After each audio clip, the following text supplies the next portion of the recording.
This podcast is a work of historical interpretation. While we strive for accuracy, some aspects of history are open to interpretation and debate. Thank you for listening. How do I get up to the roof? You're snarky. But I wasn't. I was 100% serious in this state. No, because I would have gone to the last floor that I could conceivably get to and not know how to go any farther. Oh. Luckily, I followed Poodle. Yeah, just literally just keep going up the stairs. Welcome back to Time Tellers, where we take the stories you think you know, throw open the baggage door, dig through the trunk, and find the weird, wonderful, smoky, noisy history inside. And today we are talking about something enormous. Enormous is actually underselling it. Gigantic? Still underselling it. Patriotically chunky? That's closer. No, that's called a mirror. That's shattered. Poor mirror. Today's episode is about Union Pacific Big Boy number 4014, the world's largest operating steam locomotive. It is 133 feet long, weighs about 1.2 million pounds, and when it comes rolling through a town, it does not so much arrive as announce itself to the entire county. Exactly. In 2026, Big Boy 4014 is doing something spectacular. It is making a coast-to-coast tour tied to America's 250th birthday. That means this massive, restored steam locomotive is not just a train, it is a moving celebration of American transportation, industrial and wartime history, and honestly, a little bit of look what humans can build when we get wildly ambitious. Kind of like the nuclear bomb. Yes. And loud. Very loud, although I didn't find that it was too loud. Although it did wake up my oldest, apparently, because she was still sleeping. Anyways. She didn't want to go see the big train? I didn't give her the option because she wasn't home. That's what happened. Oh, well, it was public information. She could have just shown up. Yeah. This is the kind of machine you don't just see. You feel it in your rib cage. That's part of the magic, because Big Boy 4014 is not a replica. It is not a theme park prop. It's not a cute little display engine that someone dusted off and put behind a fence. I mean, it is cute. The locomotive was built in 1941 during a moment when the United States was on the edge of World War II. It hauled freight, it crossed mountains, it did hard, heavy work. It retired in 1961 after traveling more than 1 million miles. Then, decades later, Union Pacific reacquired it, brought it back to Cheyenne, Wyoming, restored it, and returned it to service in 2019 for the 150th anniversary of the completion of the Transcontinental Railroad. So it came back for one anniversary and then decided, you know what, I'm available for America's 250th too. Big Boy is the history teacher who rolls in with smoke, steel, fire, and a whistle. I would have paid way more attention in school. Let's start with the basics. Big Boy is the nickname for a class of steam locomotives built for Union Pacific. There were 25 of them, numbered 4,000 through 4,024. They were built by the American Locomotive Company, also known as ALCO, in Schenectady, New York. I always mess up that word. Schenectady. Schenectady. I can't do it. New York during the 1940s. So why'd they decide to why was it ALCO and not just ALC? Because CO is short for company. Yeah, but I mean, but wouldn't loco be short for locomotive? So a lococo? So the Big Boy was born in New York and became famous out west? Mm-hmm. Kind of a lot of American people throughout our history. Yeah. Which is funny because the 2026 tour is taking it east, closer to the part of the country where it was manufactured. But originally, these engines were designed for Union Pacific's Western Mountain Territory. Their normal work was between Ogden, Utah and Cheyenne, Wyoming. That was tough territory. Mountains, grades, long freight trains, heavy loads. Union Pacific needed a locomotive that could pull enormous freight over difficult terrain without constantly needing helper engines. So they said, what if we build one locomotive that is basically two locomotives in a trench coat? No, I just have an image of minions standing on top of each other in a trench coat. Sorry, we watched Despicable Me the other day. You watched yourself in the... Oh, that's how the mirror broke. I said we watched Despicable Me the other day. Yeah, you watched Despicable You. And Dan wonders why he doesn't have a lot of friends. Big Boy has a 4-8-8-4 wheel arrangement. That means 4 small leading wheels at the front to guide it into curves, 8 driving wheels, then another 8 driving wheels, then 4 trailing wheels under the firebox area. So 16 driving wheels? 8 plus 8 equals 16. Yep. And the locomotive is articulated, meaning part of the frame is hinged so it can handle curves. Because when your locomotive is 133 feet long, curves become a serious issue. That is the train equivalent of trying to parallel park a cruise ship. The engineers solved it with articulation. The front engine unit could pivot. Sorry. The front engine unit could pivot, which allowed this gigantic machine to snake through curves that would otherwise be impossible for something that size. That is both terrifying and beautiful. Kind of like me. Steam locomotives. But yet, if I said that, you would report me to HR. I'm allowed to say that about myself. But do I get in trouble if I agree? Oh, my God. Is it my fault that you're terrifyingly beautiful? Oh, God. I'm going to throw up now. It's not as fun when you say it. Jeez. Sorry. Steam locomotives are very much both. There's fire, water, pressure, motion, and controlled chaos. Big Boy's boiler pressure was 300 pounds per square inch. Its tender could carry 25,000 gallons of water. Originally, it burned coal, but after restoration, 4014 was converted to burn number 5 fuel oil. What's the difference between number 1, number 2, number 3? I don't know. Sorry. Wait, why convert it from coal to oil? Practicality. Oil firing is easier to manage on modern excursions, cleaner in the terms of cinders, and more practical for a locomotive that is touring public routes today. Coal-burning steam engines throw sparks and cinders. And when you are traveling across dry landscapes or modern rail corridors, that could create problems. Depends where. So Big Boy had a midlife makeover. A very dramatic one. Like I used to eat coal by the ton, now I'm oil-fired and booked for bicentennial sequel? Okay. Exactly.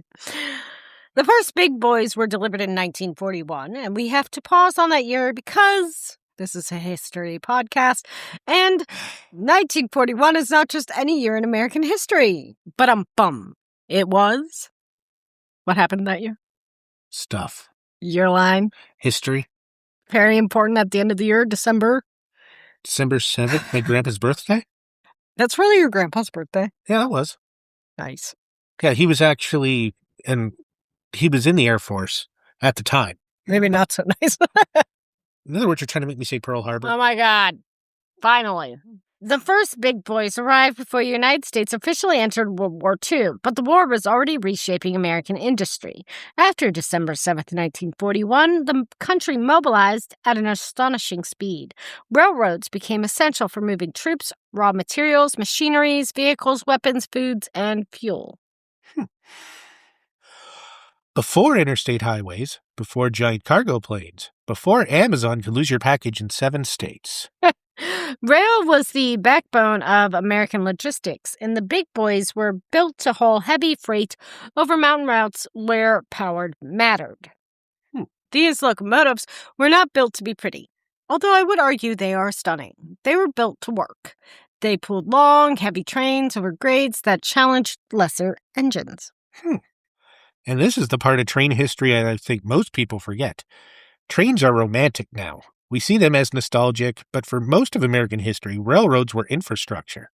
They were business, they were military power, they were food supply, they were mail, they were migration.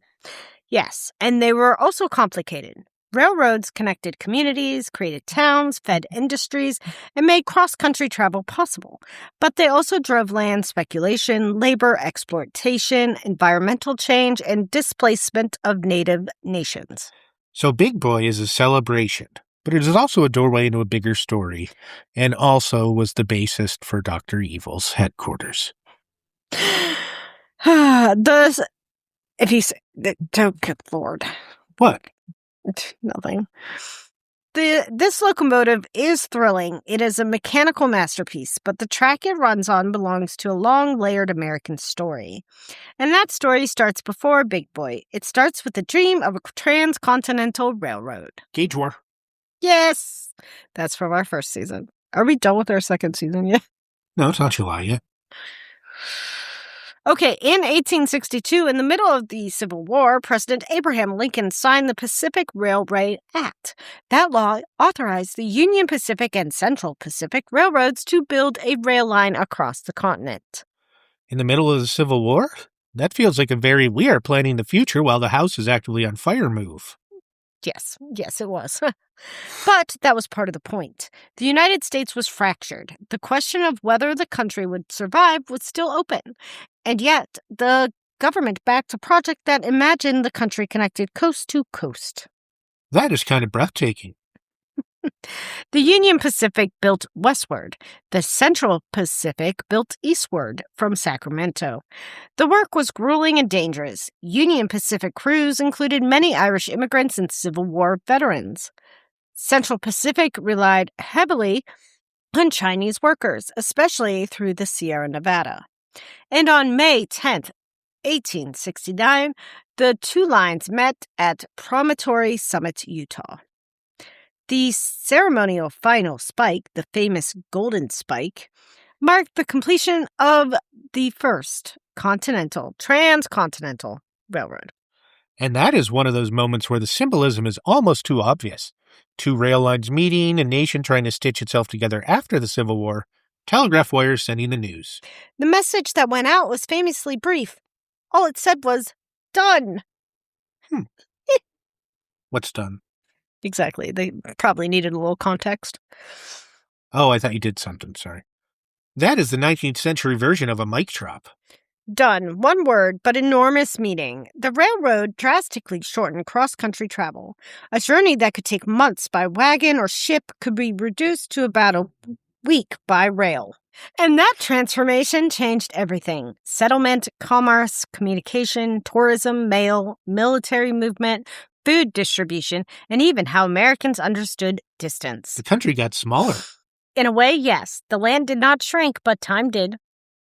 You cannot just say time shrink on time tellers and not let me make a time joke. Go ahead. So the railroads were time tellers?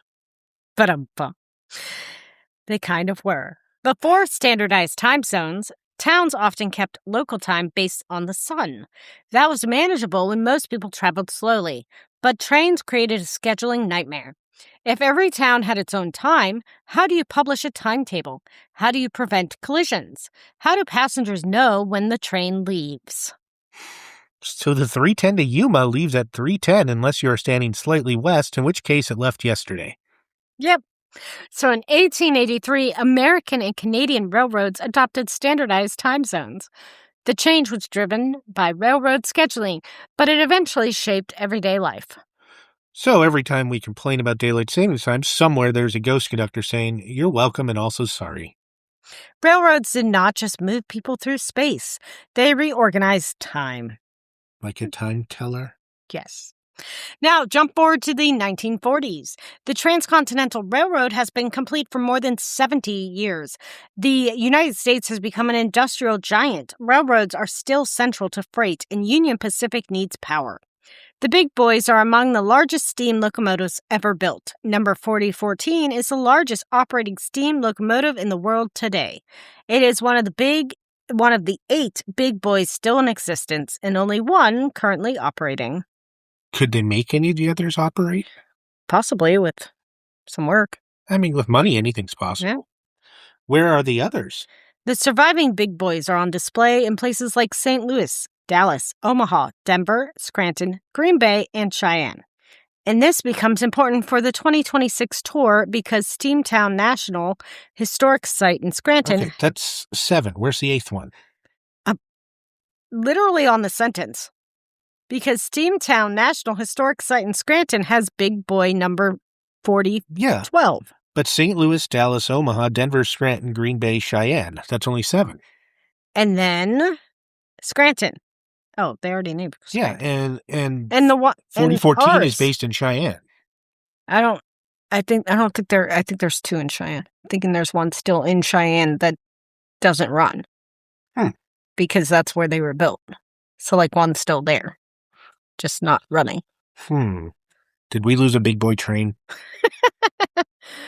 So when the 4014 visits Scranton, the public gets a rare side-by-side big boy reunion. Okay, so it's Scranton that has one, and then the one. That's what I said. We're still missing a train. Yeah, I don't know. I can't count. Okay, can we just finish this episode? No. That is like seeing 2 dinosaurs at the same watering hole. Except one dinosaur is alive and breathing steam, and the other is a preserved giant. I hate that. Number 4014 itself has had a long career. It was retired in December 1961 after traveling 1,031,205 miles to be specific. That's it? Then it spent decades on display at the Rail Giants Train Museum in Pomona, California. In 2013, Union Pacific reacquired it and moved it back to Cheyenne for its restoration. So you're right, we are missing a locomotive. Huh, that's weird. What's the guy's name from National Treasure? Nick Cage? No, the character. I don't remember the character's name. Yeah. I never watched the series either that they made. I didn't either. Yeah. How do you even move a retired 1.2 million pound locomotive? Very carefully. Shut up. The restoration was a huge project. Steam locomotives are not like classic cars where you can just order a part online. You need specialized knowledge, machining, fabrication, boiler work, mechanical expertise, and people who understand how to safely operate technology from another era on modern railroads. Have you ever been on the dark web? Can we stick to this? I'm sure you can find the part online. You can buy I have never been on the dark web. You can buy anything. You could probably buy the missing train. Carmen Sandiego has it. Sorry. So less flip this train and more industrial archaeology with fire. That's the best description. Industrial archaeology with fire. For America's 250th birthday, Big Boy 4014 is going coast to coast. Union Pacific's 2026 tour began in the spring with a western trip to California. One very meaningful stop was in Sacramento near milepost 0, where the Central Pacific began building eastward in 1863. So the tour is not random. It is built like a moving history lesson. Yes. Then the eastern leg starts from Cheyenne, Wyoming, and heads across the country. It moved through Nebraska, Iowa, Illinois, Indiana, Ohio, New York, Pennsylvania, where we saw it, Missouri, Kansas, and more, with major public display events and dozens of whistle stops. We saw it yesterday. Yes, we did. From a roof. Yes, we did. And she only tried to push me off 3 times. Thankfully, there's a ledge. And one of those stops is a very big one. Philadelphia, on July 4th weekend. That is almost too perfect, that all the big events are going on in Philadelphia as opposed to D.C. Well, Philadelphia was our first capital, if you don't count New York. Especially when, according to 1776, Pennsylvania almost screwed the Union. I know. A giant steam locomotive born from the legacy of Lincoln's railroad vision rolling into Philadelphia for America's 250th birthday celebration. Philadelphia, where the Declaration of Independence was adopted in 1776, in case you didn't know. And 6 hours from here. That is not subtle symbolism. No, and I love that. Sometimes history should be subtle. Sometimes it should be a 1.2 million pound steam locomotive parked in the birthplace city of American independence. Subtlety has left the station. The tour also includes places with deep railroad meaning. Omaha, for example, is Union Pacific's headquarters city and a key point in transcontinental railroad history. Chicago is one of the great rail hubs of North America. Buffalo, also not far from us, only 2 hours. Scranton, Altoona, St. Louis, Kansas City. These are not just dots on a map. These are cities shaped by rail. On the eastern leg, the schedule includes Conneaut, Ohio, Northeast Pennsylvania, Ripley, New York, and Buffalo. That means people along Lake Erie got a chance to see the historic machine pass through yesterday, primarily. Imagine standing in Northeast Pennsylvania and watching the world's operating steam locomotive roll by. Or on the roof of Pecca. Sorry, go ahead. That's what I was going to say. When did you write this? Today. Yeah. I need to work on my tense. I've never been good at tense. Like I said, I needed to go through this, and this is the kind of stuff that I would have changed. That's what I was thinking. That's what I was thinking. You wrote this like a couple days ago. We're now getting to it. Well, I mean, yeah, I guess I started it yesterday, but yeah. That's the kind of thing that turns regular people into rail fans for at least 15 minutes. Minimum. They're now fans of railing. Let's talk about the experience, because we can. And also because seeing Big Boy is not like seeing a modern freight train, because we saw a couple of those too while we were waiting. Yep. Some people even thought it was and got really excited for a minute and then realized it was the wrong train. Yep. But some people being Mark. The modern diesel locomotive is powerful, but it's familiar. We see freight trains all the time. They move through the edges of town. They wait at crossings. They are part of the background. Sometimes we get stopped by them. But Big Boy's different. It has a presence. It breathes. It hisses. It releases steam, which is something we don't get to see very often. Its rods move in this hypnotic rhythm. The whistle sounds like it belongs to another century. I think that's because the whistle does. And it also wakes up sleeping teenagers in summertime, which is excellent. It's like the past figured out how to roar. Yes, and people gathered for it. Families came out. Rail fans brought cameras. Kids sat on shoulders. People lined streets and overpasses. There is something communal about it. And in our case, a rooftop watching all the people below. Which is very American 250, actually. Just like American Dew, the 2 Monster special flavors for this year, the special Coke bottles, and we can't forget American Dew. Oh, wait, I already said that. The best public history is not just something you read on a plaque. It is something you experience together. And also something you should experience safely. Yes, don't climb on the rails while a train's coming. Which we witnessed multiple times yesterday. Union Pacific is very clear about safety. Stay at least 25 feet away from the tracks. Do not trespass on railroad property. Do not pace the train in a car. The train will always win. Do not assume any track is abandoned. Always expect a train. I don't know how slow that was going, though. I mean, I think your car could have kept up with it. Right, but it's still dangerous. I feel like trains are always connected to presidents. They are. Lincoln signed the Pacific Railroad Act. Presidents traveled by train constantly in the 19th and early 20th centuries. Campaign whistle-stop tours became an American political tradition. Whistle stops are such a charming phrase. It makes politics sound like bunting and brass bands. And sometimes it was. Candidates would travel by rail, stopping in town after town to give speeches from the rear platform of a train. Before television, before social media, before live streams, the train was the campaign trail. So when Big Boy makes whistle stops in 2026, it is tapping into that old American ritual. The train comes to town, people gather, and for a few minutes the national story feels local. Beautifully said. I do occasionally earn my microphones that I bought. Let's imagine following Big Boy's 2026 Eastern leg as a kind of moving map of American history. It begins in Cheyenne, Wyoming, which grew into a railroad town.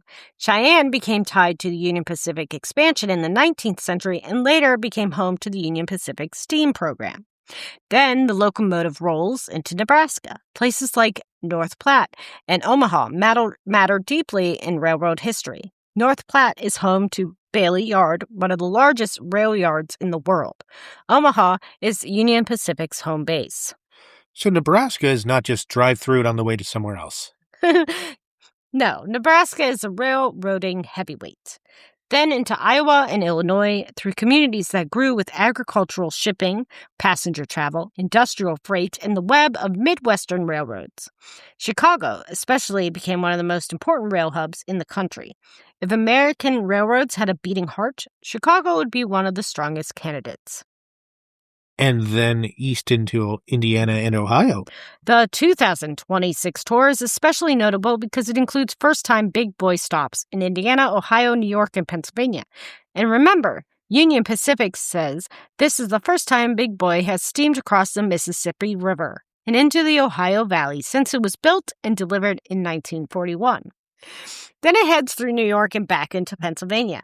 Scranton is huge for rail history. Steamtown National Historic Site there preserves the story of steam railroading, and in June 2026, it hosts the Big Boy reunion with number 4014 and the non-working 4012 side by side. So somebody's going to tear apart 4014 and put the parts into 4012? No. Again, dinosaur watering hole. From there, the route continues through Pennsylvania coal and railroad country. Jim Thorpe, Reading, Pottstown, Philadelphia, Lebanon, Lewistown, Altoona. I don't like Altoona. Altoona is another major railroad place, right? Absolutely. Altoona was the Pennsylvania Railroad powerhouse. The Horseshoe Curve near Altoona is one of the most famous railroad engineering landmarks in the United States. It helped trains cross the Allegheny Mountains more efficiently and became so strategically important that it was guarded during wartime. So by the time the Big Boy reaches Philadelphia, it has already passed through layers of transportation history. Exactly. Then after Philadelphia, the route continues westward again through Pennsylvania and Ohio, then to St. Louis and Kansas City, and eventually back towards Union Pacific territory. So the route itself tells the story. West, east, mountains, rivers, industrial cities, rail hubs, birthday party. Yep. So why does this matter? Why are people so excited about a steam locomotive in 2026? Because it is huge. That is part of it. I almost thought you were going to say something else. Because it makes cool noises. Also part of it. Because it looks like something that should be pulling a mountain. Definitely part of it. But I think the deeper reason is that the Big Boy makes history physical. We talk a lot about on this show about documents, laws, speeches, battles, movements, ideas, but some history is mechanical. Some history is iron, oil, water, heat, and labor, and it's something we can actually see. Big Boy represents engineering confidence. It represents the age of steam at its peak. It represents the wartime freight machine. It represents Union Pacific's long connection to the Transcontinental Railroad. And today, because it was restored, it represents preservation. It also represents people. The people who built it, the people who operated it, the firemen, engineers, brakemen, machinists, boilermakers, track workers, dispatchers, signal maintainers. Yes, rail history is labor history. A locomotive is never just a locomotive. It is a whole ecosystem of work. That is easy to forget when we are all staring at the big shiny engine. We should stare at the big shiny engine. It has earned that. But we should also remember the human hands behind it. Someone designed every part. Someone forged and machined the components. Someone maintained the boiler. Someone inspected the running gear. Someone kept the table. Someone cleared the track. Someone coupled the cars. Someone worked through heat, cold, danger, and exhaustion. And it could have all been the same someone. And in the case of the earlier Transcontinental Railroad, we also have to remember workers who were overlooked or mistreated in the celebration. Yes, the Chinese railroad workers, Irish laborers, veterans, Mormon workers, and many others helped build the railroads. Native nations were deeply harmed by the railroad expansions. In the settlement, it accelerated. A truthful celebration has room for both wonder and reckoning. Which is what makes it history instead of advertising. Exactly. Can we talk about the track widths? Because I know there's a fact here and I want it. Big Boy runs on standard gauge. Big Boy runs on standard gauge track, which is 4 feet 8.5 inches between the rails. Again, the Gauge Wars episode. That half inch feels so specific. It is one of those facts that rail people love. Standard gauge became dominant in the United States and many other countries, and standardization mattered because railroads needed cars and locomotives to move across different lines. If gauges did not match, freight had to be transferred or equipment changed. So standard gauge is one of those boring-sounding things that actually makes the whole system work. Yes, history is full of boring-sounding things that are secretively civilization's glue. That should be on a time teller's mug. Civilization's glue, now in 4 feet, 8.5 inches. You're taller than that. Barely.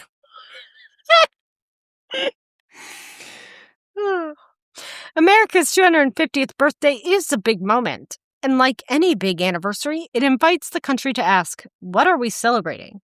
What are we remembering? What are we still working on? Big Boy 4014 is a perfect symbol because it is not from 1776. It is from 1941. But it connects to 1862, 1869, World War II, modern preservation, and present day. So it is not just one moment in time, it is a rolling timeline. Yes, Lincoln signs the Pacific Railroad Act in 1862. The rail meets at Promontory Summit in 1869. The country industrializes. Railroads reshape commerce and time. Big Boy is built in 1941 for heavy freight and wartime era needs. It retires in 1961 as diesel power dominates. It sits on display for decades. It is restored in the 2010s and returned to steam in 2019. Then in 2026, it tours the nation for the 250th anniversary. That's a lot of American history in one locomotive. It is. And that is why people care, because when Big Boy rolls through a town, it collapses time. You are standing in 2026 watching 1941 technology tied to an 1860s railroad dream celebrating a 1776 anniversary. That sentence made my brain do a little railroad loop. Good. What do you think is the most emotional part of seeing it? The whistle.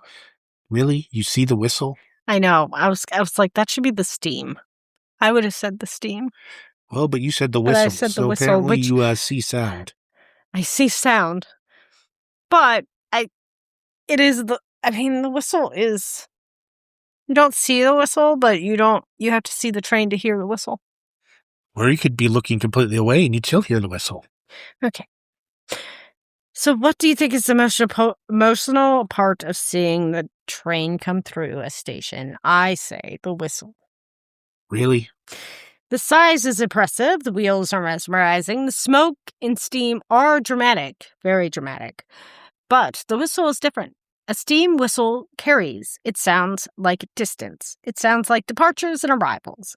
It sounds like old stations, soldiers leaving home, families migrating west, mailbags tossed from platforms, people waiting at crossings, kids waving from porches. That is very poetic. I try. But trains do that to people. They make everyone a little poetic. Or a little feral with a camera. That's true also. There's something about trains that makes adults suddenly say, we need to leave 3 hours early and stand by these tracks. And honestly, for Big Boy, they are right.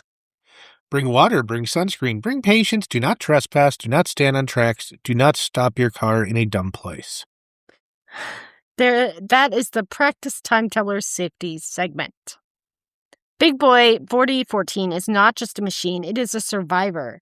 It survived the age of steam, it survived retirement, it survived decades of display, it survived the enormous challenge of restoration, and now it is doing what steam locomotives do best, gathering people. In 1869, Americans celebrated the meeting of rails at Promontory Summit. In 2019, Big Boy returned to steam to honor that 150th anniversary. Now in 2026, it is helping mark America's 250th birthday by moving across the country one whistle stop at a time. And that feels right, because the American story has always been about movement. Messy movement, ambitious movement, sometimes harmful, sometimes hopeful, often both, people moving west. Goods moving east, ideas moving faster than horses ever could. Time itself being standardized because the trains need to run. And through all of that, the railroad remains one of the most powerful symbols of connection. Rails connect towns, they connect industries, they connect coasts, they connect past and present. And sometimes they bring a 1.2 million pound steam giant through your town and make everybody stop what they are doing. For a few minutes, people looked up from their phones, gathered together, and watched history move right in front of them. With a whistle. With a whistle and steam. And possibly snacks. Definitely snacks. Oreos. Or Swedish fish. Sure, why? Yeah, you interrupted me as I was about to start it. So happy 250th birthday, America. Your birthday candle is 133 feet long, oil-fired, steam-powered, and named Big Boy. Enjoy. And that is the story of Union Pacific's Big Boy number 4014. Maybe all age with that much drama. Thank you for listening to Time Tellers. If you enjoyed this episode, share it with a rail fan, a history nerd, or someone who has ever yelled, "Train!" at a railroad crossing. Where's the share button? I'm trying to share this with you. Which is everyone. Until next time, I'm Renee. And I'm Dan. And we'll keep telling the stories time tells us. Yeah.